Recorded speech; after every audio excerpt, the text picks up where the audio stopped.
Deməli, ə, biz burada deserve sözünün mənasını, definition tapmalıyıq mətnə əsasən. Baxın, burada mətndən də bəllidir ki, burada deserve sözünün bilirik ki, iki mənası var: səhra və tərk etmək. Burada əlbəttə ki, mətndən də bəllidir ki, burada feil kimi işlənibdir. Bu səhra mənasında deyil.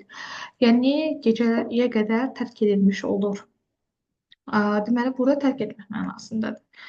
Yəni, burada Y variantı qumlar və qayalarla əhatə olunmuş bir bölgə ki, çox az yağış var və bitki yoxdur. Bu səhranın definitionudur. Bəli, deserve sözünün definitionudur. Amma mətnə əsasən deməli uyğun deyil. Ona görə bu yanlışdır. Tərk etmək. Burada isə yeni orijinal yazıb. Bu da yanlışdır.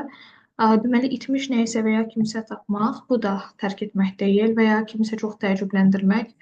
Bu da tərk etmək deyil. Amma baxın, burada qayıtma niyyəti olmadan icazəsiz bir şəkildə getmək, to leave, tərk etmək. Deməli, burada desert sözünün, yəni tərk etmək sözünün birbaşa definitionudur. Deməli, doğru olacaq B.